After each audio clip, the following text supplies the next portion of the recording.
Achiever के रूप में captain Anil Yadav Indian army से बुलाना चाहेंगे हरियाणा से।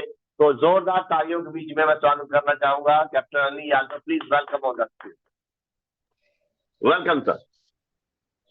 Thank you sir. सबसे पहले तो रविंद्र ठाकुर सर, आपका बहुत बहुत धन्यवाद और आपको नमस्कार। सबसे पहले सभी पोर्टल के साथियों को, बहनों को, भाइयों को मेरी तरफ से नमस्कार, जय हिंद, जय हर सिंह। दूसरा, सभी नए साथियों को और वाइटल अचीवर का इस पोर्टल पे मैं हार्दिक स्वागत करता हूं। उसके बाद जिन लोगों ने संघर्ष करके अपने आप को अचीवर बनाया और रॉयल्टी जैसे मुकाम पे पहुंचाया, उन सभी साथियों का भी मैं हार्दिक स्वागत करता हूं।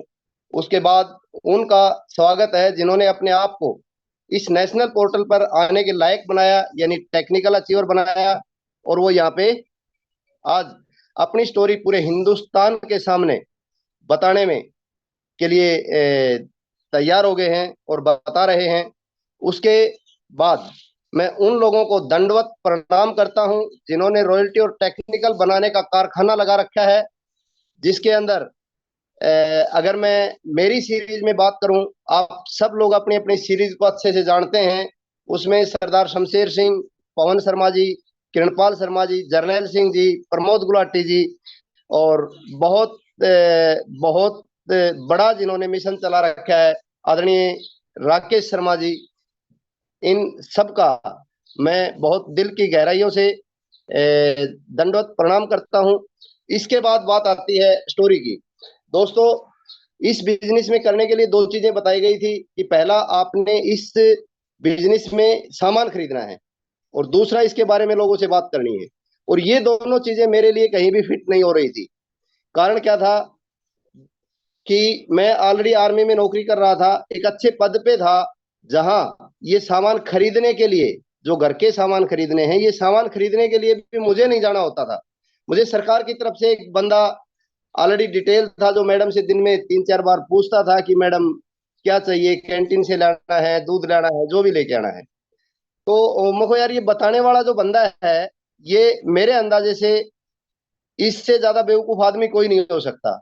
जो फौजी है, वो भी फौजी है, सामान के बारे में किसी बाहर की कंपनी की बात कर रहा है, पैसे के बारे में कोई 200-400 रुपए दे देगी तो उस कंपनी की बात कर रहा है।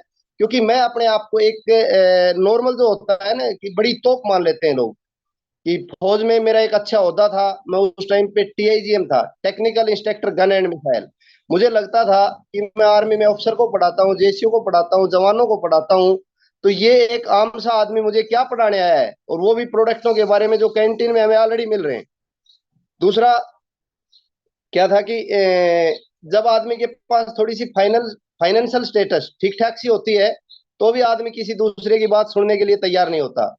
तो हम बेसिकली 4 भाई हैं और चारों के चारों गवर्नमेंट जॉब में ही हैं। बड़े भाई मेरे राजस्थान पुलिस में इनरोल्ड हैं और फिलहाल वो डेपुटेशन में के ऊपर एंटी करप्शन में काम करते हैं। कोटा में रहते हैं, कोटा में भी घर बना रखा है। उसके बाद में मैं आर्मी से था। छोटे भाई मेरे दोनों बिजली डिपार्टमेंट में है, हरियाणा गवर्नमेंट में। तो पिताजी मेरे फौज से सूबेदार रिटायर्ड है। तो घर में जितने आदमी थे, सारे के सारे ये समझो कि सरकार से पैसा ले रहे थे। तो इन चीजों को सुनने की आवश्यकता नहीं थी। लेकिन उन लोगों का कितना भी शब्दों से धन्यवाद किया ही नहीं जा सकता, शब्द छोटे पड़ जाते हैं। इन सारी चीजों के बावजूद इस सिस्टम को मुझे समझाने में सक्षम हुए सरदार शमशेर सिंह, इसमें मुझे ज्वाइन करवाने में सक्षम हुए। लेकिन मैं उनकी बातों को न सुनता था और न करता था, खाली ओबलाइज करने के लिए मैंने शुरू किया। एक बार किरणपाल शर्मा जी से उन्होंने मेरी मुलाकात करवाई, जिसकी वजह से मुझे लगा कि ये काम अच्छा है और इसको जो लोगों के पास रोजगार नहीं है उन लोगों को इसे करना चाहिए। लेकिन मेरा करने का कोई मूड नहीं था। पवन शर्मा जी, एक पवन इलेक्ट्रिक है, एक प्रवीण जी हैं, इन लोगों के बार बार अंबाला में मेरी पोस्टिंग थी, वहां पे चक्कर लगने लगे। और जब चक्कर लगने लगे तो कभी कभी मेरी भी मुलाकात होती थी। मुझे लगने लगा कि यार ये काम तो ठीक ठाक है। उसके बाद किरणपाल शर्मा जी एक बार मेरे को एक मीटिंग में लेके गए, बलवान दीक्षित जी की वो मीटिंग थी। उस मीटिंग को सुना, लगा कि इसे अच्छे लोग भी करते हैं, लेकिन मैंने उस काम को करना शुरू नहीं किया। बावजूद इसके मुझे एक बार भीलवाड़ा ले जाया गया और उस भीलवाड़ा में जाने के बाद मैंने डिसीजन लिया कि चलो यार इसको थोड़ा बहुत करेंगे, थोड़ा बहुत करेंगे, मतलब जब मौका मिलेगा तब करेंगे। लेकिन ऐसा कोई स्पेशल नहीं था कि भाई इसको बहुत ज्यादा करेंगे। लेकिन जब करने का मूड हुआ तो दूसरी चीज मेरे सामने आई कि भाई पहले इसे चेक किया जाए। ये लोग बड़ी टाई टुई लगा के घूमते हैं, बड़े बोलते बालते अच्छे हैं, कहीं घर से ऐसा नहीं कि अपन ठीक ठाक है और ये यहाँ पे हम फंस जाएं और बड़ी फटीचरी से निकलना पड़े, लोगों की बातें सुनना पड़े, कहीं बेइज्जती महसूस करवानी पड़े। क्योंकि लोग कहेंगे, जब लोगों से बात करेंगे तो थोड़े दिन के बाद बात आएगी ना कि साहब का लगता है आजकल काम नहीं चल रहा है, कंपनी कंपनी करने लग गए हैं। तो ये मामला बड़ा गंभीर था। तो मैंने आरसीएम को चेक किया और शुरू करने से पहले मैं एक बार जींद में गया। और जींद में आज इस सिस्टम में नहीं है, मेरी सबसे पहले मुलाकात हुई, मैं नंबर लेता था जब मेरे पास आते थे तो राजवीर चहल जी। और राजवीर चहल ने उस दिन मुझे प्रमोद गुलाटी जी से मिलाया, राकेश शर्मा जी से मिला मैं उस दिन थोड़ी देर के लिए। और उसके बाद फिर मैं वहां से निसिंग गया और वहां पे किरणपाल शर्मा जी से मिला। और वहां ये चेक करने के बाद कि यार ये लोग मेरे से भी अच्छे हैं, इनके पास सारी चीजें हैं। उस टाइम मेरे पास कार नहीं होती थी, पैसा था, लेकिन वो बोलते हैं ना हिंदुस्तान में, मैं माफी चाहूंगा कि हीर जो होता है ना, मैं यादव हूँ, यादव को हीर बोलते हैं, और हीर बड़ा कंजूस होता है। पैसे को बचाने की बड़ी तगड़ी किल्लत वो थी, मतलब शौक था कि पैसा कैसे बचे। तो कार नहीं खरीदी थी हमने। लेकिन मैंने सोचा यार ये लोग बढ़िया कारें भी मेंटेन कर रहे हैं, सब कुछ कर रहे हैं, और कुछ पूछा जाए और क्या इनकम है, तो आरसीएम की इनकम के अलावा कोई और दूसरा सोर्स भी नहीं है इनकम का। तो मुझे लगा कि यार अच्छी लाइफस्टाइल जीने का भी एक तरीका है।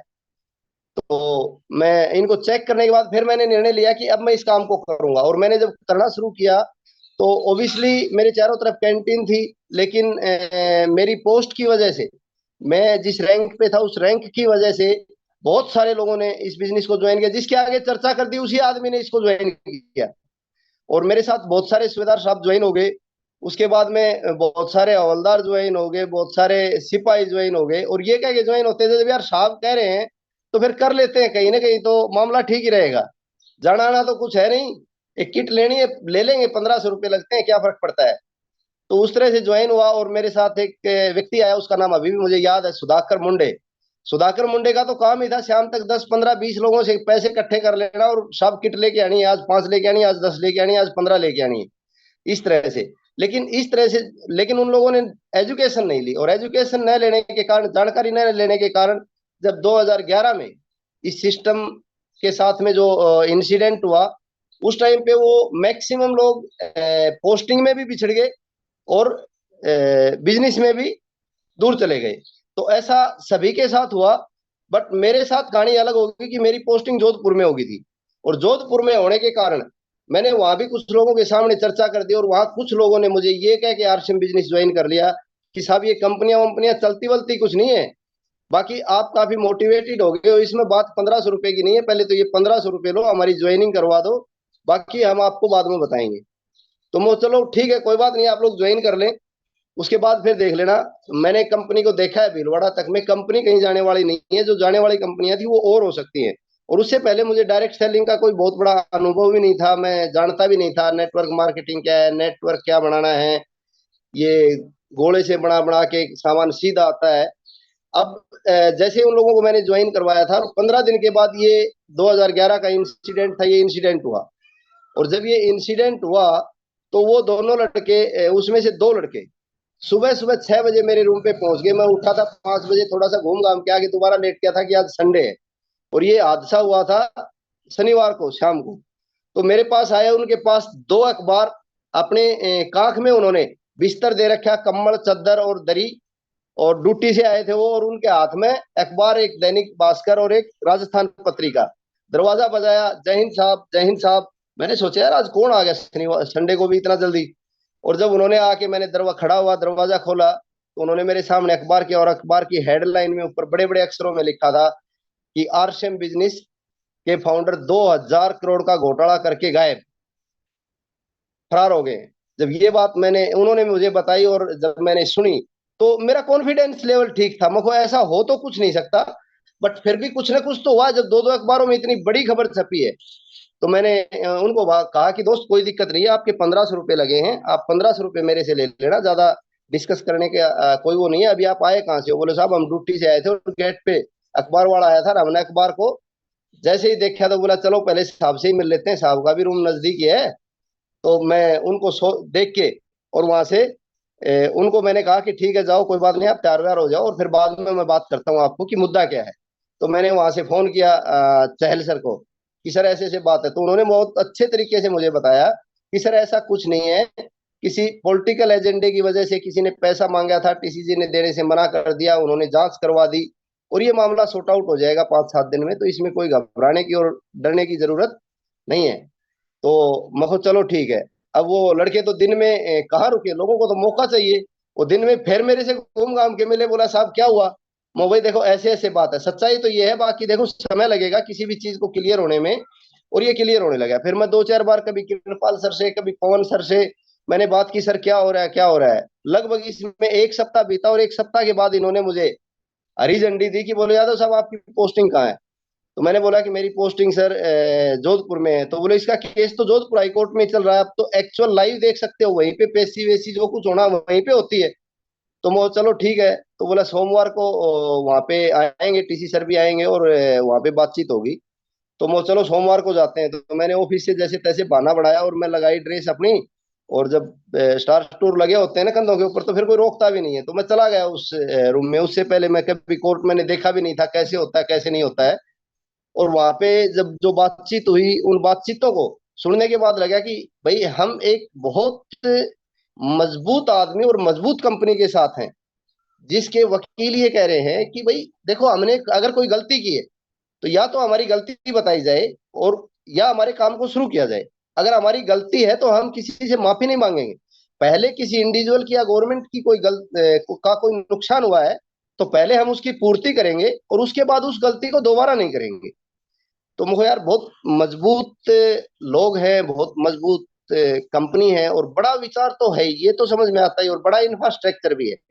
तो फिर इसके साथ काम करेंगे। तो वहां से मेरा इरादा और ज्यादा मजबूत हुआ। लोगों ने उस टाइम पे मतलब लोगों के हौसले टूटे, लेकिन मेरा और ज्यादा बढ़ा। उसके बाद में धरने हुए, जयपुर में हुए, दिल्ली में हुए। दिल्ली में तो मैं खैर नहीं गया, बाकी जयपुर में मैं उस धरने पे भी गया 2 बार, संडे को छुट्टी आउट पास वगैरह बना के। उसके बाद में काम दोबारा से शुरू हो गया। और जब दोबारा से शुरू हुआ तो लोग कहते हैं कि टाइम बहुत लगता है, लेकिन हर आदमी के पास अपनी कैलकुलेशन है मेरे अंदाजे से कि किसने आरसीएम को कितना टाइम दिया है, जो जिस लेवल पे है। तो मेरी उसके बाद में दोबारा रिस्टार्ट हुआ। कई दिन तो इस बात को पता चलने में लग गया कि अभी पिकअप सेंटर क्या है, क्योंकि मेरी पोस्टिंग उड़ीसा के अंदर बहरमपुर समुद्र के किनारे पे थी और वहां से लगभग 30 किलोमीटर तक कोई पिकअप सेंटर नहीं था। तो सोचा जा रहा था कि कैसे शुरू करें। अब ऊपर से और वो हुई कि 2014 से 2016 में मैंने सोचा कि अभी 2 साल के बाद पोस्टिंग आएगी, कहीं अच्छे स्टेशन में चलेंगे तो फिर काम शुरू करेंगे। और मेरी पोस्टिंग वहां से अचानक आ गई श्रीनगर में। और श्रीनगर में बुरहानवाणी नाम के उग्रवादी को मारा था, जिसको लोग भगत सिंह की तरह से वो JNK का बड़ा वो मानते थे। और वहां पे फौजियों की गाड़ियों को तोड़ना, ये करना वो करना, पूरे नेटवर्क वगैरह बंद हो गए। मैं कोई टाइम नहीं दे पाया। उसके बाद मेरी पोस्टिंग पूना में आई। मैंने काम करना शुरू किया 2017 में और लगभग 6-7 महीने काम किया। बिजनेस को थोड़ा सा आने लगा कि हाँ अभी किसी लेवल पे आ रहे हैं। लेकिन तुरंत जब मैं जिस यूनिट में श्रीनगर से पूना पोस्टिंग आया था, फिर वो आर्टिकल 370 और ये निकालने के लिए 2019 में उस यूनिट को भी श्रीनगर में चढ़ा दिया। फिर वहां पे जाके सारे नेटवर्क बंद, फिर वहां पे कोई खास काम नहीं कर पाए। बट फिर वहां से मुझे 2020 में 18 मार्च 2020 को जबलपुर में आने का मौका मिला। तो 20 तारीख को वहां लॉकडाउन लग गया।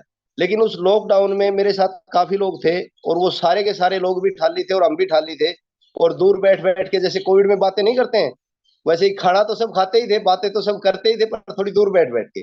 वहां पे दूर बैठ बैठ के ये बातें करनी शुरू हुई और दोबारा से बिजनेस ने ग्रो करना शुरू किया। वहां पे एक गौतम सर होते थे पिकअप सेंटर वाले, जिनकी उम्र भी लगभग 60 साल से ज्यादा थी। वो भी बड़े शानदार आदमी थे। और उनसे हमने सामान मंगाना शुरू किया। जब सारी चीजें बंद थी तो वो क्या करते थे, 60 साल के खुद, 60 साल की मैडम स्कूटी पे बैठते थे और 10-10, 5-5, 15-15 हजार रुपए का सामान लेके आ जाते थे। तो मैं उनको बोलता था सर मैडम को क्यों परेशान करते हो। तो वो बोलते थे सर मैडम को बैठाने के बाद ना लोग शक नहीं करते ज्यादा कि ये कहाँ जा रहा है, ये कट्टा रख के। तो इस तरह से उन्होंने सामान पहुंचाया। लोगों को आटा तक हमने प्रोवाइड करवाया, नहीं तो लोगों को आटे तक की नौबत आ गई थी वहां पे, काफी फैमिली मेंबरों को। और वो सामान गेट पे आता था, वो गेट पे सामान को 2-3 चक्कर मार के छोड़ के जाता था। फिर वो एक दिन पड़ा रहता था 24 घंटे, उसके बाद सैनिटाइज होता था, और सैनिटाइज होने के बाद फिर गेट के अंदर आता था, फिर बोला किसका सामान है, बोले अनिल साहब का है। तो ऐसे करके वहां से 2020 में दोबारा से इस बिजनेस ने ग्रो करना शुरू किया, और उसके बाद में हम फिर दोबारा से रॉयल्टी मेंटेन की, उसके बाद में टेक्निकल बने, और टेक्निकल बनने के बाद आज टेक्निकल के मुकाम पे हैं, आप सब लोगों के बीच में हैं। और सर टाइम हो जाता है तो थोड़ा सा हाथ खड़ा कर देना, कहीं लंबा नहीं निकल जाए, एक बार रविंद्र सर। तो हो गया। ओके, ठीक है सर, थैंक यू। अगर समय हो गया है तो दोबारा से मैं इस पोर्टल पे आए सभी लोगों का स्वागत करता हूं, और अपने सारे गुरुओं को नमन करता हूं, ऊपर से लेके नीचे की सीरीज तक। ज्यादा टाइम तो क्या बताऊंगा, टाइम हो गया। तो थैंक यू सर, दोबारा से फिर मिलेंगे। और thank you very much, thank you, thank you, thank you sir. Anil sir बहुत बहुत धन्यवाद, बहुत शानदार आपकी डेजिग्नेशन, और आज की आपकी बातों ने बिल्कुल आज एक नया नया एजेंडा छेड़ा था, नई बात, नई सोच, पुरानी वो हर चीज जिसको लेके कहीं ना कहीं लोगों के दिमाग में कोई ना कोई वायरस डाल देता था, आज आपने एक ऐसा एंटीवायरस अपलोड करा है जो बिल्कुल प्रैक्टिकल है, जो किसी भी आसियम के आगे कोई ऐसी बात जो किसी को नेगेटिव कर दे, वो सारी चीज आपने आज रखी है अपनी लाइफ स्टोरी के माध्यम से। और आपने बता दिया कि दिन में अगर अगर कुछ करने की जज्बा हो तो बंदा कहीं पे भी हो, कुछ भी किया जा सकता है। तो बहुत बहुत धन्यवाद आपकी। हालांकि स्टोरी लंबी है और समय की आज व्यस्तता बड़ी ज्यादा है, और आज एक मेट्रो